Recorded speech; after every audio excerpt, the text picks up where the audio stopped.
So this is why I was so excited to pick up Trent Brown. And if you've been watching the channel over the last so many weeks, you know how crazy I have been about picking up Trent Brown. But this is why. So shout out to Menon here for posting this. But as he says, really like the Trent Brown signing for the Bengals. With how much shotgun they run and the stress they put on their tackles, getting an offensive tackle like Trent Brown, who was asked to do a lot well and did well in those situations, makes a lot of sense for them. Best offseason of any team. And you can see right here, offensive tackles left on the island, no help. So meaning they played by themselves last year. And number one is Trent Brown. And keep that in mind. That's something that I will say Orlando Brown Jr. very much struggled with in KC was being one-on-one by himself, not doing double teams. And last year, he kind of did struggle as well for us, being left by himself and not having double teams and being one-on-one with a lot of different players. And we're hoping, obviously, this upcoming year he can get better at that and do better in that. But that's really what we have been kind of pushing our guys to do, our tackles, and we're going to hope that Orlando Brown does better. But as it says right here, if we pull up his chart he has NFL tackles, island rate, and raw island success rate. Blocking success when offensive lineman sees a grade of a 0 or better. 1 min 30 pass blocks in 2023. You can see right here blocking success rate when on an island, and then obviously the higher, so 94% all the way down to 74% left on an island rate.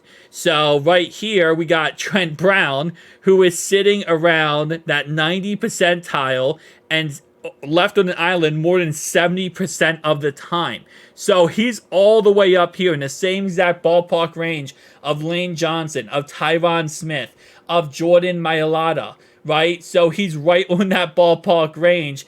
And do they have Jonah here? Hold up. No, Jonah has to be on here, right? Yep, look at Jonah. So Jonah Williams, who just got paid big boy money with the Cardinals. Shout out to the Cardinals. I feel really bad for you guys. Nonetheless, though, he went ahead and was left on an island at around 65%. Let's say, no, 64%. 64% of the time. And his blocking success rate was around... Where's Jonah? Jonah's right there. Around 85%. So 85% of the time, when he was left alone, he was successful.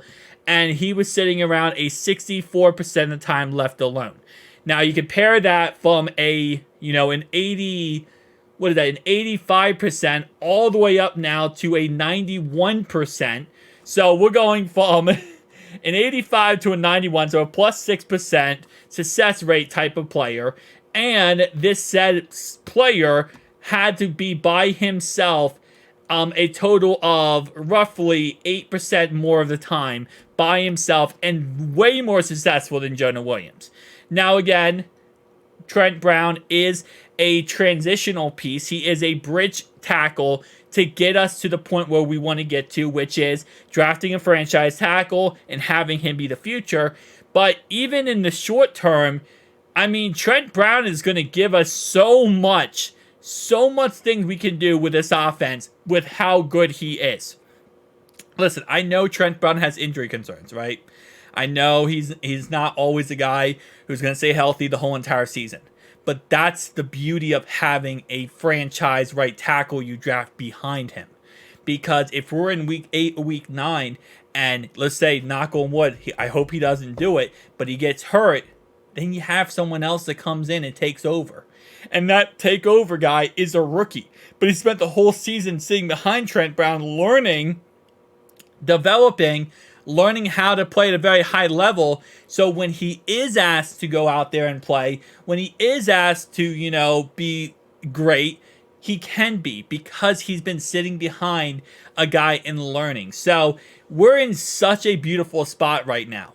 All we have to do is we can't fumble the draft. If we don't fumble the draft, as Menon here said, We have the potential to have the best offseason of any team in football. And again, at the end of the day, I never want to sit here and try to compare us to any other team, because at the end of the day, I feel like we always do the best, right? But my point is, we need this type of excellence because we have a Super Bowl roster, because we are the best team.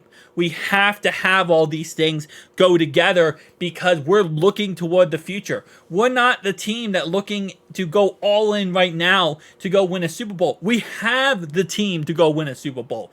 What we're looking for is longevity over the next couple years, up to as long as Joe Burrow's on this team, right? So we're trying to look at that as a long pictured window. And what you got to do in order to get that done is you have to work out all the little details beforehand. You got to work out all the little details now. Set up the building blocks. Set up the pillars to your successful team for the future, right? So this is beautiful because this is a short-term thing that's going to propel us to where we want to be. Thank you guys for watching. I'll see you guys in the next one. Peace.